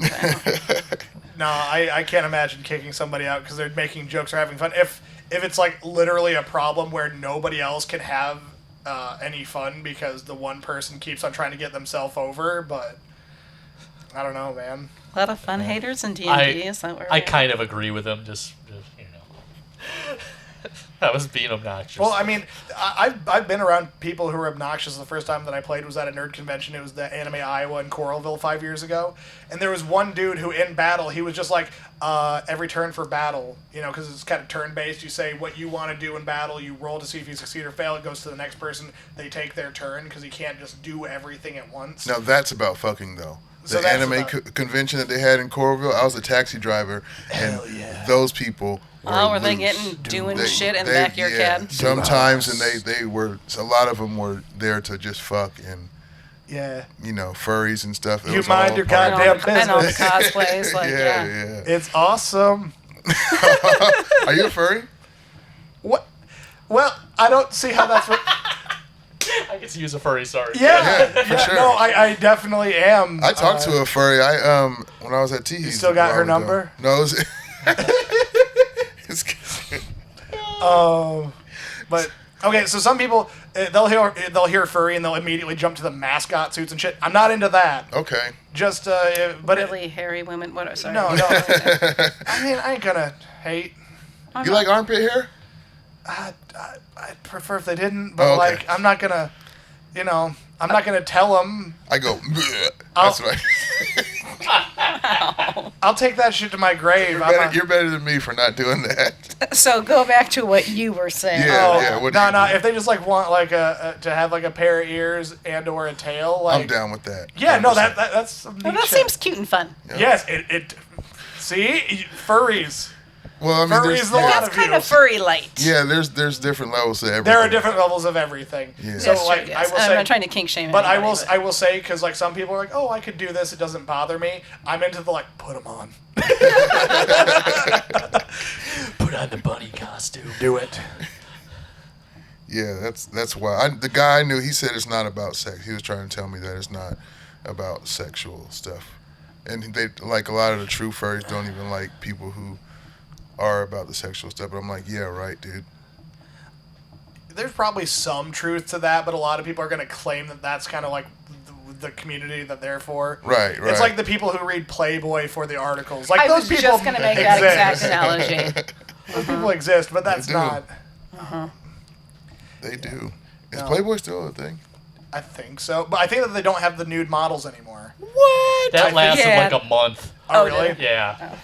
Long-time subscriber over here. Like when OnlyFans was we're not doing porn for a little while. I was scared for some people that I know. I'm just like, oh, you're going to have to get a real job again. I thought you meant for the people who were subscribing. I'm not gonna I was scared for some people who were like, where are you going to get your porn now? I'm not going to dox anybody, but there's a gal that I was seeing a couple years back who had an OnlyFans, and I had no idea what OnlyFans was because it's just starting to become popular. Or it had finally just reached my circle of knowledge. Because when she was advertising for it on her Snapchat, because, again, we were kind of seeing each other, and it hadn't really come up in conversation yet, but she was advertising it for on her Snap. I had to Google, what is OnlyFans? And then I followed the link and went down a rabbit hole. Did you find her? Oh, dude, yeah. Of course. Well, here's the thing. I found her profile, but I didn't subscribe to it because I thought I'm trying to date her. This would be a weird dynamic because it would change how I saw her. Not for the worse or anything like that, because I'm super cool. Well, there's nothing for me to be cool about. It's her business. Yeah. But at the same time, the fact that I'm obviously creeping into seeing her in a sexual light before she's seeing me like that, or before we have a conversation like that. Oh, yeah. And then the pandemic hit. Some intimacy. Yeah. No, and then the pandemic hit and we stopped seeing each other. Oh, I thought you were going to say then the pandemic hit. No, the pandemic hit and then I was inside for a few months and I needed... so eventually I did subscribe for a month just because I'm I gotta see, man. Yeah, after you broke up? Yeah, it's fine. Wait, we didn't break up. Like I said, the pandemic happened and we stopped just seeing each other. Oh, okay. Yeah. And also... The pandemic... people in my generation, people in my generation don't break up anyway. Nature ran we just stop talking. Just ghost each other? Well, because there's no relationship, because, you just kind of do that talking, there's technically nothing to break up, so, it's this horrible thing that you don't know how to describe what it is. You can't say, me and Susie broke up, and because you were never dating in the first place. You never put a label on it, so you just have to be like, yeah, Susie and I don't know, man. I just don't know what happened. Your whole Don't generation ever get divorced. is Like, living we are like how so I fucked. wanted to live when I was in my 20s. And then if they decide to talk to you again, like you're in good terms, even though that's okay. Yeah. They still call you their ex. I feel wow, like you could have earned that. That's a title you Like, get, but you can't get the. Yeah, I couldn't call you my title. girlfriend, so you Yeah. can call me my ex. So how does that work? Yeah, Weird, man. no, it's definitely a weird dynamic in terms of just like I have been technically single for the last 8 years, but like I have been, or no, You maybe have a lot of exes. Is that what you're saying? But like I guess I would have been talking to like a lot of them that either didn't work out or one or both of us just kind of stopped or kind of said, hey, I think that I just want to be friends, which you could probably assume that I wasn't the one saying that a lot, but That's weird, man, because back in my day, and I'm old, but it was like girls You're damn near would 40. damn near next about a month, yeah. oh gosh, no, I remember because it's so weird to have that conversation with somebody that you're kind of going out with. Because I remember there was one time I kind of asked, like, so what is this? And she said, like, let's just call it getting coffee for now. And then, Ew, what? And then, now, and then 4 months later, after like we had been getting coffee, I think that I had to text her and be like, so like Have you sometimes been like getting coffee with Can anybody I put else? some cream in this coffee? Yeah. I don't know what's going on. no, I have no fucking idea, man. But like 4 months later, after like we'd been getting coffee, she I texted her. I'm just like, hey, like sometimes like when I refer to you. Like when I talk about just Coffee you mate. to other people, like I have slipped and said the word girlfriend. I correct myself, but like, can I start saying that? Just kind of like me hinting at like, can we just call it? And then like we stopped being a thing like a couple weeks later. Part of the reason that I even asked was because I was having anxiety because I could kind of tell that for some reason there was like just a disconnect. That's so weird. Like, girls used to always be about the title before Oh they my did goodness anything. gracious, yes. Yeah, it was always about the title. Are we going, like, we can't just be fucking and hooking up. There's got to be a title. Give me a promise ring, you bitch. I Like, mean, it was- like friends with benefits is the obvious like Yeah. first step there. But Yeah. yeah, for I'm sure. only like 6 months older than you are. You never experienced that? The whole, just don't call anymore type thing? Really? I Must will be say, Canarum. I will say too, it gets real obnoxious, especially for us like perennial single people or the ones who like fall off the horse, get right back up and try again. It gets real embarrassing if your friends or your close people hear about every single one that you gets your hopes up. Like, because some of them, like, oh, I met a girl, she was really Yeah. cool. And then 2 weeks later, it's already not a thing, and you're already talking to somebody else. Oh, it's not a thing. And then, like, they like, my roommate, who's the closest person to me, does not know of their existence until I'm pretty sure that there's a good chance now. It's Like, gonna turn into something. no, I am currently in the middle of talking to or getting coffee with somebody. Nobody's gonna know her first name or see a picture of her until like there is reason that she's not just gonna up and fucking leave. But statistically, she will. So, Yeah, I have a 100% friend of the that I've time. just stopped kind of asking because for a while I was like, oh, what's been going on Bumble or whatever, and at some point I was like, this is just It's depressing. Yeah, I think it's- that might be part of the problem as far as people not wanting to have, because there's so many options and it's so like I will easy, say- right? Isn't it just? Well, We have way it, too many options, I believe in that, but yeah. no, that But then really it's not sucks. really though, because everybody's still even more lonely. But it just seems Yeah. like there's more. So I think that makes Well, people harder the, too. the worst part is sometimes like when I'll match with somebody on a dating app and then things will be going great and then there'll just kind of be that radio silence. I'm just like, yeah, you were probably also talking to somebody else on this app and Yeah. they got you first or they Yeah. got you better. Like, But I know a lot of people who, when they're talking to somebody on, we'll say Bumble, because that's the first one that came to my mind, but then they won't.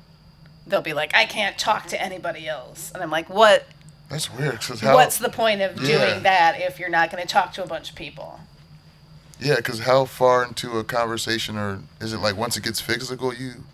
Yeah, because like right now you're kind of talking about like these are text-based Yeah. relationships, quote unquote. I'm so glad I'm old.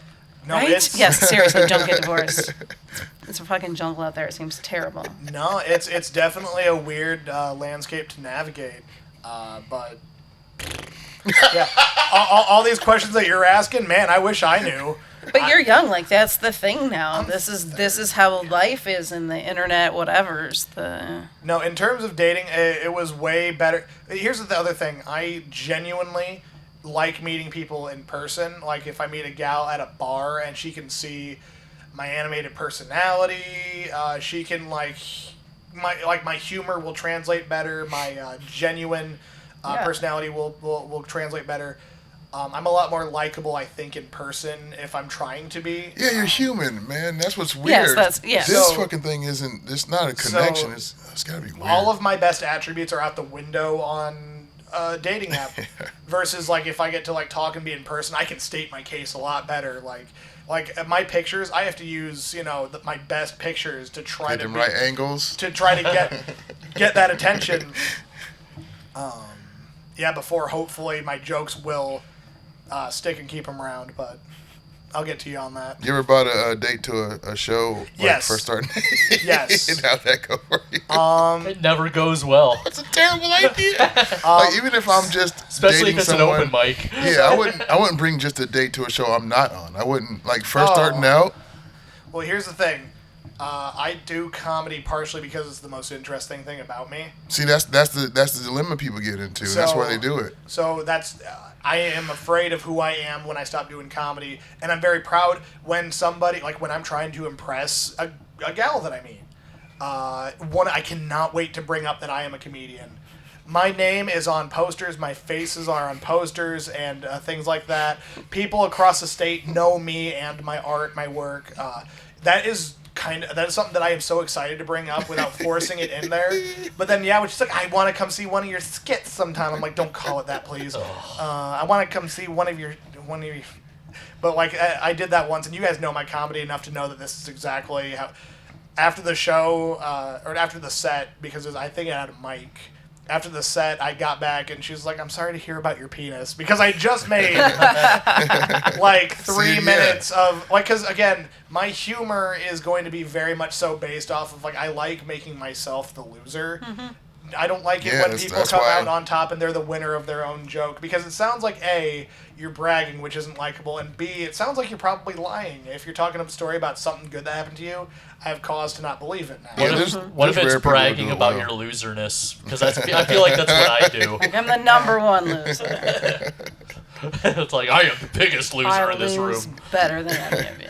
I would never do that. And also, I don't think I would ever, if I was trying to holler at a chick, I don't think I would be like, I'm a comedian. That would be because I feel like at this level, I wouldn't. No one cares, I feel like, unless you're, making a good living doing it. Because otherwise, they're assuming you're broke and just fucking a loser. I would think. Most normal people. I mean, I was going to say, most people, most of the normies out there, when they hear that I'm a comedian, a lot of them usually get pretty wide-eyed, and even though it's on a local... interesting, but deep inside, they're like, this fucking guy, I can't bring him home to my parents. I would assume. I do also lead with the fact that I do have a real job or a day job.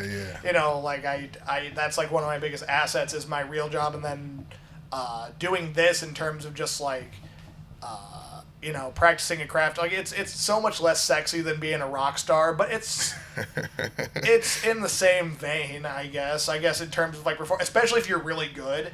If they see you just light up a room, just light up a show, in terms of comedy show, there's got to be something attractive about that. Yeah, right? yeah, for sure. You're in front of a crowd and you're owning the room, but yeah. And that's literally me at my best. So I have brought dates to shows or to mics before, and it's gone well, except for there was one person who did not get that what I was saying on stage was a joke or as a character, or I will say things to make an audience laugh that aren't necessarily true. Again, things about me maybe being bad at sex. Sure. Are you embellishing the stories? I thought of a funny thing, and it only works if I tell this story from a first-person point of view. Yeah. So I have to just tell people that I'm bad at this when... Right. Again, jokes that I can't find the clip. I know what it is. I'm 30 years old. It's he right does there. Now.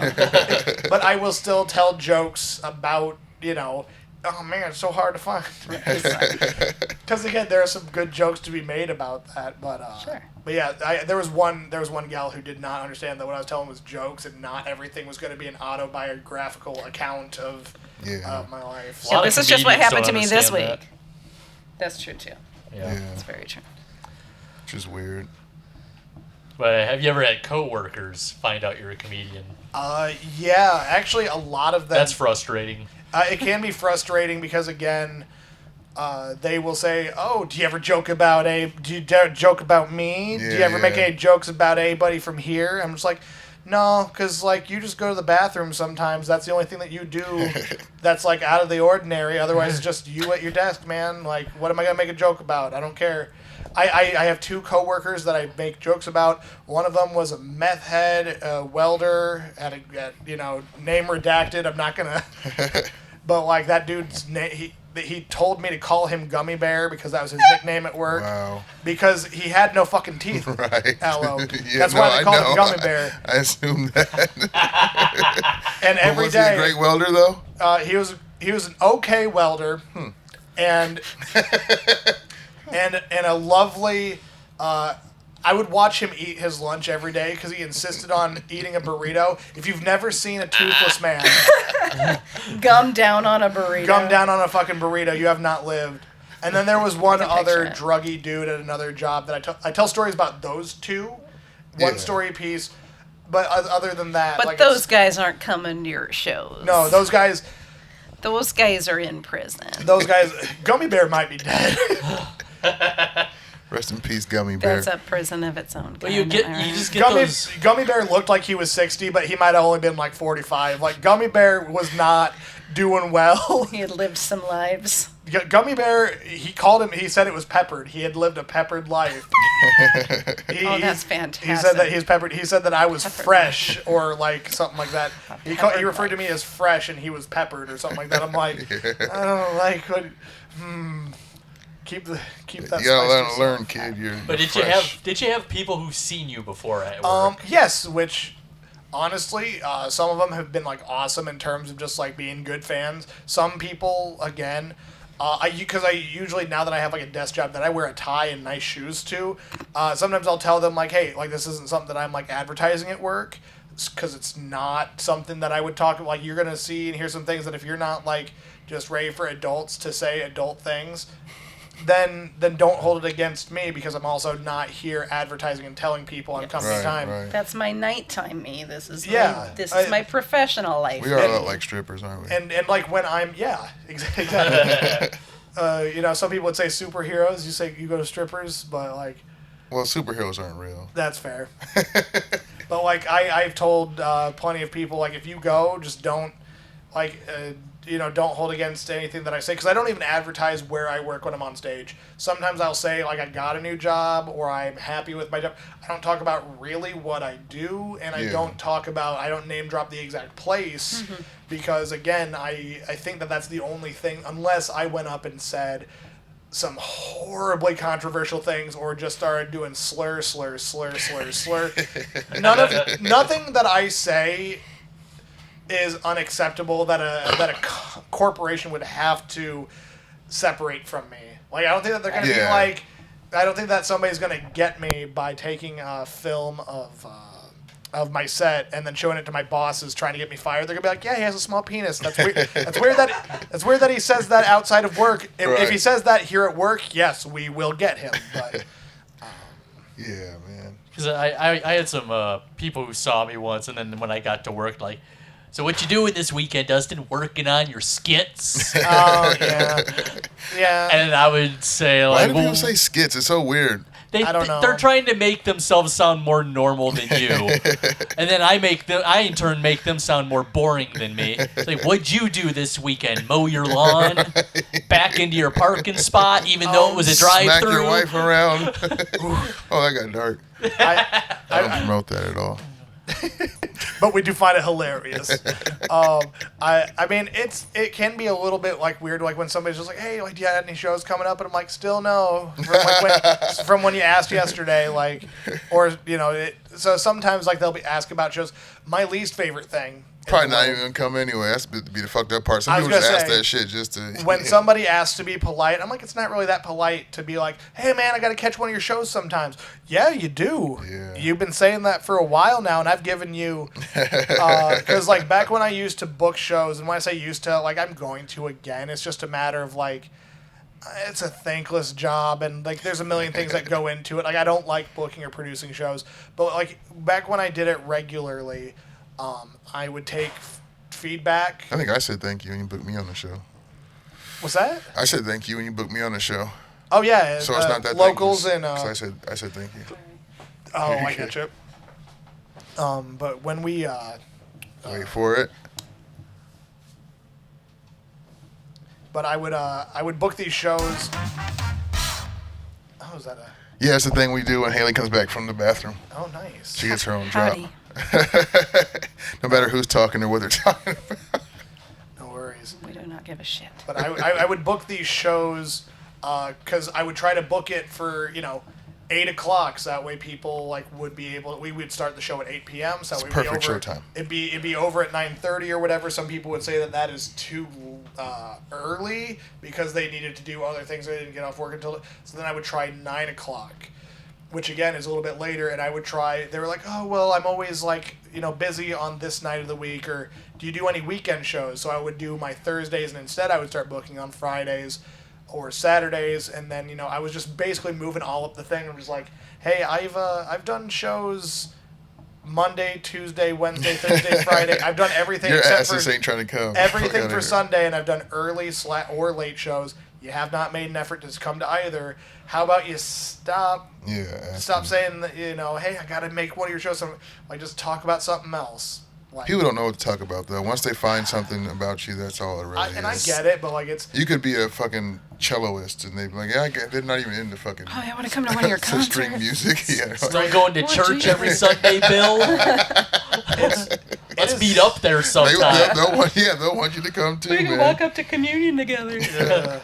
It's just always so lame when somebody is asking about your show and they tell you that they're gonna go, or they kind of lead.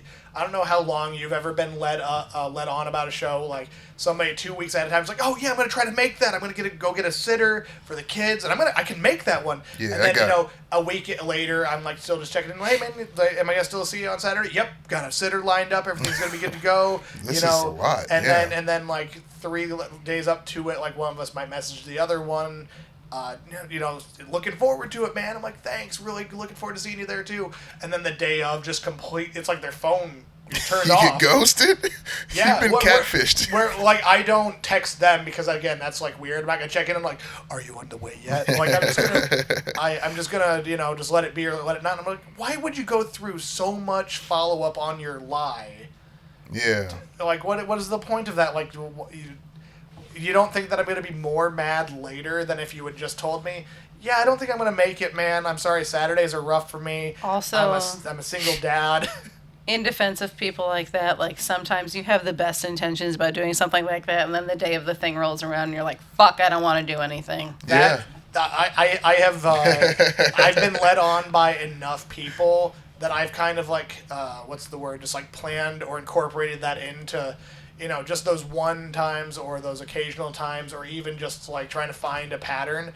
But yeah, it's just like for the most part, a lot of people who just don't have a plan of going to the show, just making just conversation. want to be polite, yeah. They just want to be polite, and it's not polite to say, hey, yeah, I want to go to your show. I can't wait to go to your show. Because then what happens is you do a show, and it's 7:30.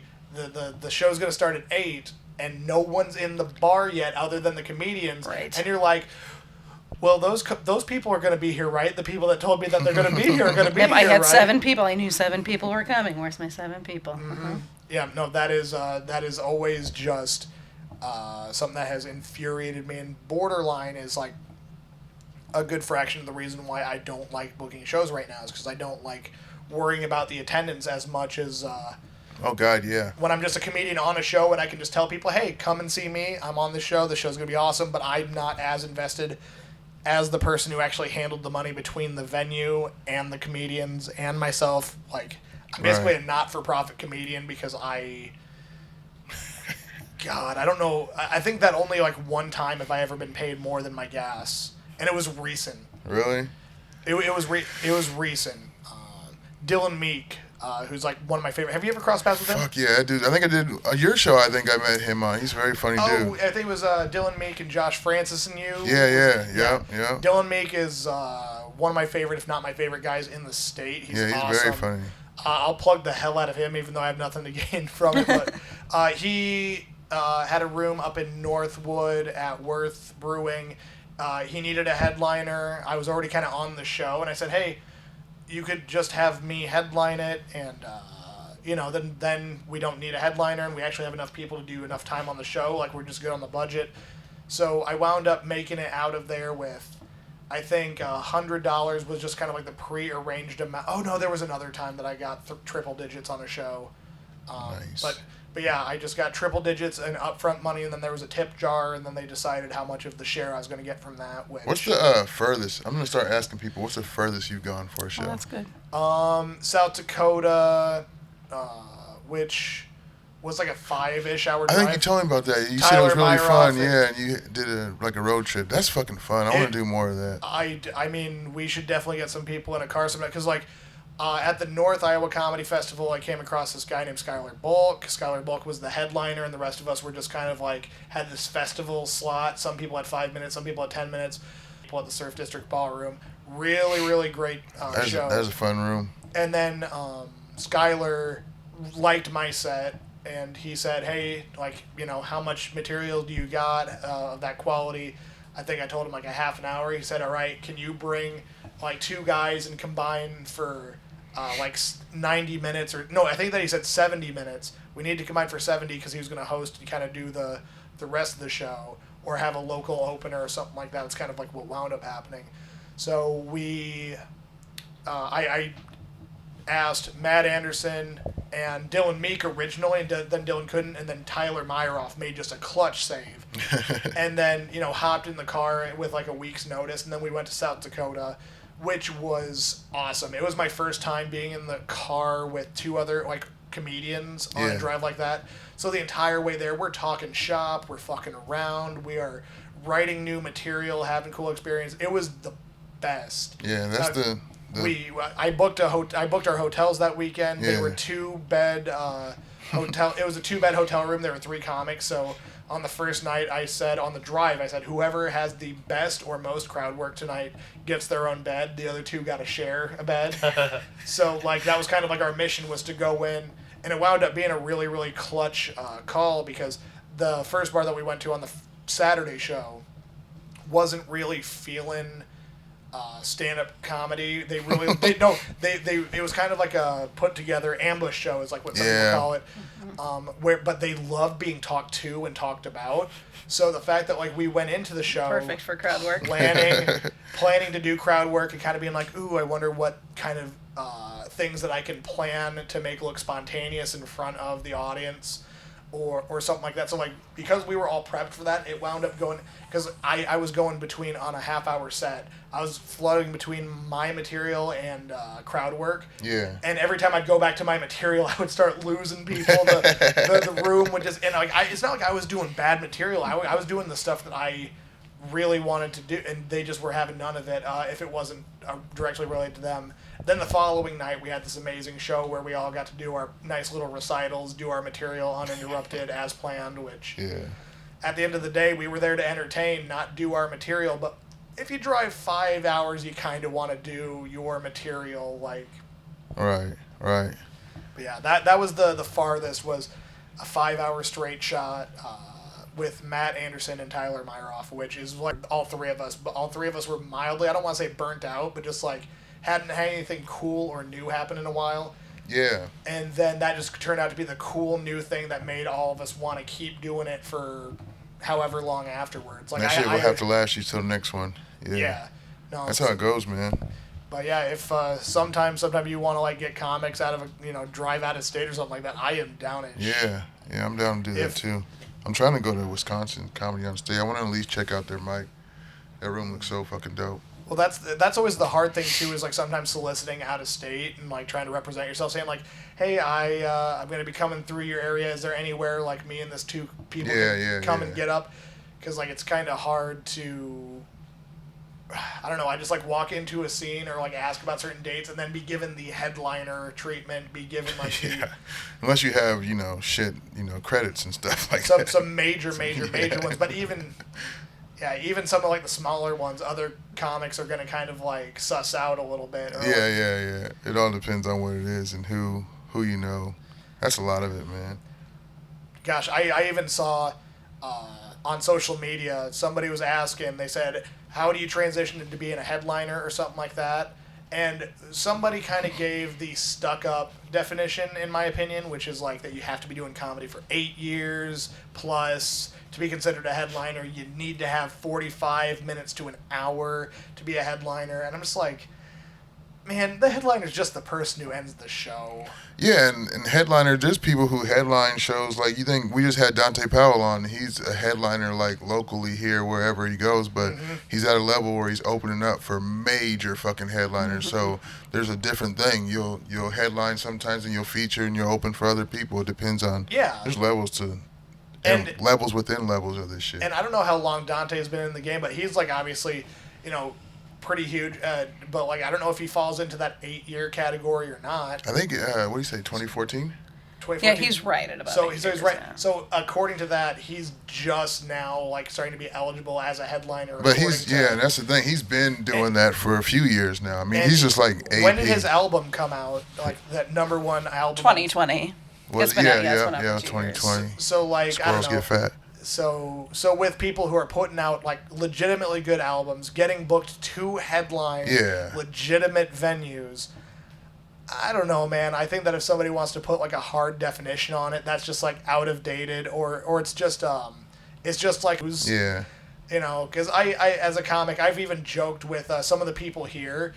I don't feel like dropping any names, but there was like somebody here who did really well, and they've only done comedy like a half dozen times.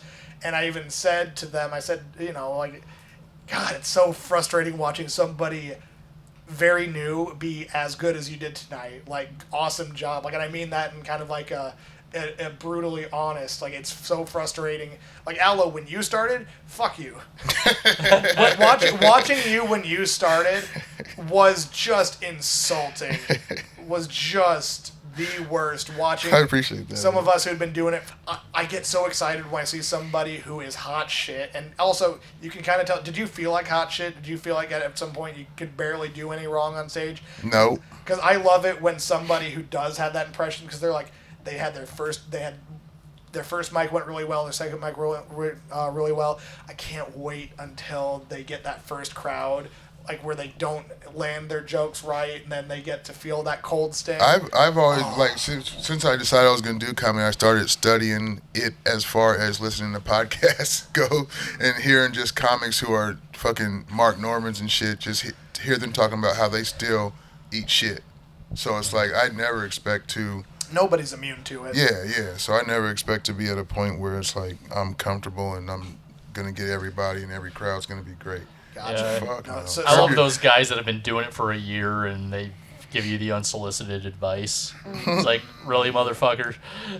Especially on a night when you're trying shit and you're not at your best. Like you're not doing your showcase set. You're doing like new material at a mic and they're trying to punch up your set. Mics So like, are funny. no, but like whenever I see somebody who does really, really well, I'm very proud of them usually, especially if I like them off the stage as well. Very proud of them, but also part of me is just like, God dang it, like for real though, like do you have to be that talented? Joe Marino was another one where like he's definitely AP. Yeah, Joe Marino like walking on, just being that incredibly funny, consistently funny, and every day, like it felt like I was watching very few jokes not land. And I was like, you asshole! Like I can't wait until the first mic that goes poorly for you. Like.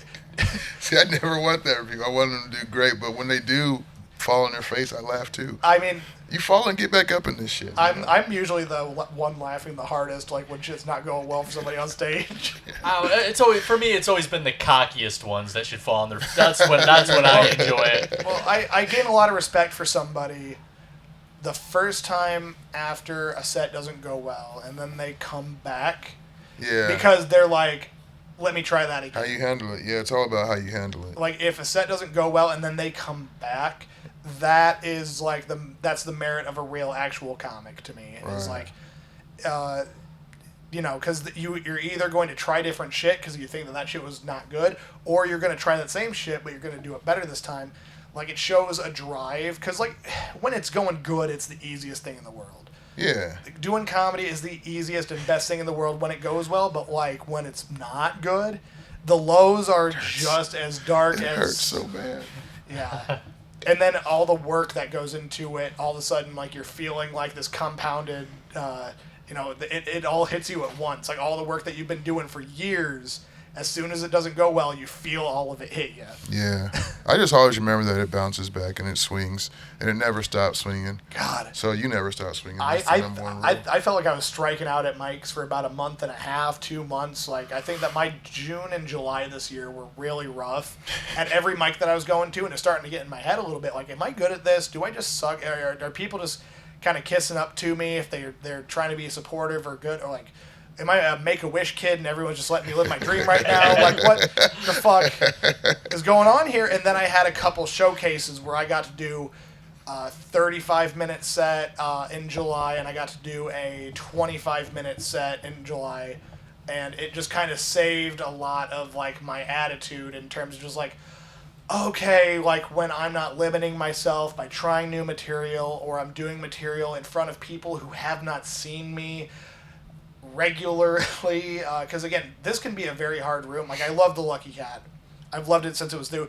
But, like, when all of us are seeing each other on a weekly basis, and sometimes it's not, sometimes it'll be comics only, or comics will be the majority of it. Man, doing jokes that'll make the people who see you on a weekly basis laugh, because there's only so many times, even if you love it, that my Pizza Hut joke will land. If you see me do that 4 weeks in a row, fuck me. Oh, it doesn't land for me every time. Like. Yeah, you gotta switch it up, do it a little different. If you know it's just comics, fucking do it. Sometimes I've been thinking about do it just in the most absurd way, just ridiculous, yell it or fucking, I don't know. I can say confidently that Haley has laughed at every single one of my ass-eating jokes. That is one thing I'm sure of. Every single time, the exact same way. So I'm gonna ask you the question you don't like. You got any shows coming up? Honestly, I slowed down on booking a lot. Like, and again, it's usually just from other people who this is. All right. Well, plug your socials. What's your socials? Instagram. Are you on TikTok? I just got Facebook. I mean, my TikTok name is Blickety Blackety Crackety. Blickety Blackety at Blickety Blackety Crackety. Don't ask me how to spell it. Just figure it out. You'll find him. Yeah, you'll find Oliver. Yeah, just Facebook is Oliver SchmitZ. It's the easiest one to find. I used to have I still have an Instagram, but I have not used it. I tag you and stuff on Instagram all the time, but apparently that's going nowhere and means nothing. I don't use it. I was going to try to have that be my comedy page, but I'm too lazy and depressed to barely manage one social media page. That's fair. I thought that piling more on top of that would be a good idea. It's a fucking lot. I get it. Yeah. Nope. I mean, sometimes it just takes me hours to reply back to your Scrabble notifications that I get, so. That's all right. Dustin, Lee, you're not on socials, are you? No, I'm not. I got a Twitter. Did you start your podcast? What's that? Did you ever start your podcast you were talking about doing? No, not yet. Okay. That's kind of like a pipe dream right now. Okay. I was planning on doing a podcast, like just hook everything up in my car, and then it'd just be either me angrily rambling as I'm driving to work, or I'm taking drunk people home, or drunk comedians home. Cash cab. Yeah, kind of like that. It's where they give him cash. Oh, I guess I do have 2 shows coming up this weekend for Matt. This won't be out for probably 3 weeks. Matt Aid 2022. Oh, dang it. Is it Matt Aid 2022? I think September 4th. We're having like a benefit for Matt Anderson, who's another comedian, for anybody who doesn't know. Shout out Matt Anderson. Matt Anderson, love ya. Who did get testicular cancer, going through the chemotherapy right now. He is down to 1 nut. But, he's getting through it, and we're going to have like a bar crawl and an open mic. So on September 4th, it's a Sunday. There'll be an open mic that I'm hosting. Musicians are going to be there, and I'm not super thrilled about that, but it could still be fun. Just be wild. I don't like mixing music and comedy. And then no one does. October 5th is also going to be the roast of Matt Anderson at the Octopus, which I have been dragging my feet on the official invites, but Present Company, if you'd like to be on the dais for that and roast Matt Anderson. October 25th? October 5th. Oh, 5th. I already told you I would do it. I would love that. Gotcha. I'm down. Yeah, because... that's on a Wednesday. Got to work. We wanted to wait until he would be kind of rebounded from, the chemo and everything like that. But yeah, we're going to be roasting him, and just kind of, it's going to be a celebration of obviously kind of kicking cancer's butt with the chemo being done and everything. Projected to be going well at that point. So. Like him just having one testicle, I can work with that. But, Like, oh yeah, no, Yeah, the that's material perfect. writes itself. we're gonna have some of his family members, some of his co-workers, and other friends and stuff like that, and then also his comedian peers, and we're all just gonna be mean as shit to him because he's surviving cancer. Like, what can we fucking do? he was always a guy you could be yes, mean that's to. what he wants. That's he will. Yeah. Matt is also a dark motherfucker. As soon as he told us Yeah. about the diagnosis, the jokes came in about a quarter of a second later. of Everybody's course. making it. Absolutely. So what's coming up next in the next couple weeks, maybe 3 weeks from now? By the time you people hear this, Brent Terhune will be here September 16th and 17th. That's going to be killer. Nathan Timmel, Tyler Walsh. Oh, hell yeah. Yeah, Tyler Walsh is funny, dude. it's gonna be fun. Yeah, so look for Some that. fun times with the cat. I have a baby shower coming up in a few weeks. Come out to that. Don't, but maybe add something to the wish list on Amazon. But yes, Oh, gifts. I forgot to add one thing. Yeah. Friday, I'm getting my stitches removed. Oh, nice. Congratulations. And That's my plug. When's your Thank you. vasectomy? Vasectomy's not till October, but Okay. that might get dragged out to November because Stitches out, stitches in. I want to get a vasectomy. This Friday, I guess I'm going to be here at the Nobody Comedy will Roulette. have heard this, so it doesn't matter. But you will Yes. have been here. Well, yeah, this will be out in 3 weeks. I have been here. I was at Comedy Roulette. It was awesome.